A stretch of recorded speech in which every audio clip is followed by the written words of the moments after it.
See you later, chrome colored clothes you wear, cause you have no other. But I suppose no one knows you're my plastic, fantastic lover. Hey VC, what's going on? It's LJ, and I wanted to shoot a quick thank you video to a couple of vinyl community members that sent me just some killer stuff in the mail recently, within the last maybe 1 or 2 weeks. So a little behind in shooting this, but first was a package from David, Seqouiaflame, the old laugh master himself. We all know that manic laugh, right? I can't touch it. Anyways, so David sent me a note, and it said, "I give thee one of my favorite bands, the fantastic Mark Almond." And first was Mark Almond Rising, and Johnny Almond, both from John Mayall and the Blues Breakers, had participated there at one point. And this is from what, 1972, David? And this, at some points, is a nice, quiet kind of autumny ride, and at other times it's just, I mean, just got some crazy jazz fusion-ish type stuff going on. Amazing. And then the second one, I haven't heard this in years, man. This is To the Heart from Mark Almond. And the big difference, besides just 4 years between these two, this one's from '76, is that at this point, Mark Almond had picked up Billy Cobham as drummer. And Billy Cobham for president, and Billy from Mount Vishnu Orchestra, and just about every other kick-ass jazz fusion record, propels this over the top. Holy shit. I couldn't not listen to this, like 3 times today while I was working. It was just unbelievable. Unbelievable. Just killer Mahavishnu-ish, jazz fusion rock type stuff. Either one, I mean, madly recommended. David, thank you so much. Thank you so much. Happy to add those. And shipped them without sleeves. So he said, "What? No Blakes?" Nope, no Blake sleeves, man. No Blake sleeves. And that's a pretty damn good drawing, too. I love vinyl. It looks a lot like me. Fresh out of sleeves. David, thank you so much. Those are awesome. I love them both. The second was a trade with another VC member, HardRockRecords, Jacob from Canada. Way up there, somewhere over New York, Michigan, kind of stuff, that big state up there. And Jacob had shot a video a long time ago, back in like November, and he said, here's some stuff I want to get rid of. I watched it, let him know, a handful that I wanted. You try to keep shipping light.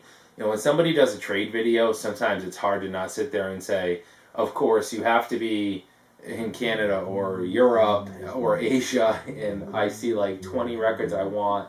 I'd have to mortgage the house to get them here. So I kept it at 5. And I shot a private video for Jacob of my overflow. There must be 500-600 records in the overflow doubles and stuff like that. So Jacob picked out 5 there, and over the last couple of months with Christmas and shipping and everything, we finally managed to get them over the border, across the border. So fresh from Canada, and Jacob said he's really happy with the records I sent him. Jacob, that's so cool. I'm glad you like them. They were second copies of mine, ones I'd upgraded, but ones I've had for years, and I know I told you that, so I'm really glad you're enjoying them. And the ones I picked up from Jacob was Miles Davis, Sketches of Spain.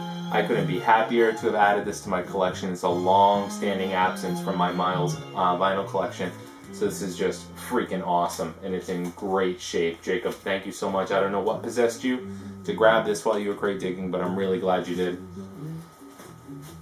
Next was Genesis, Seconds Out. This is one of the few Genesis LPs that I was missing, and cover's a little rough, but the vinyl is in fantastic shape, and this is just an unbelievable Genesis concert. I know most are pretty familiar with it, but if you're not, if you're ever faced with this or 3 Sides Live, the other Genesis Live LP, Seconds Out all day. Another killer LP, Albert Collins, Robert Cray, Johnny Copeland, Showdown. Such a fantastic, just blues boogie woogie record. This is awesome. Absolutely killer stuff. I've been really trying to pick up on Albert Collins' back catalog and just having a real hard time coming by it. So this was the first ad, and this is fantastic. Next we have a little bit of Rolling Stones. It's Only Rock and Roll. A Rolling Stones record I did not have. more modern one, but I love the cover art on this. It's just absolutely fantastic. It's a great Stones album. And the last one from Jacob was Triumph Live. Let me pull the LPs out of here. Triumph, just a great 80s hard rock, AOR, metal, whatever you want to call them, band. So this is from 1985. This is Triumph's Stages, a double live LP. Triumph just doing what folks did best in the 70s, releasing a kick-ass live rock record. And this is fantastic and it sounds great. So that's it for me. Those are just the 2 quick thank you videos I wanted to shoot. Jacob, David, Hard Rock Records, Seqouiaflame. If for some reason any of you have not picked up on either one of their channels, please do so as quickly as possible, because they both have a tremendous amount of knowledge and stuff to add to the vinyl community. Guys, thanks so much. Thanks to everybody for watching and everybody that subscribed recently. I really appreciate it. It's hard to believe that hundreds of people care what I have to say, and that's fantastic. It's great to get comments from all of you, and great to respond to all of you, and great to keep rambling, so just shut it off. Catch everyone later. Take care. Ciao.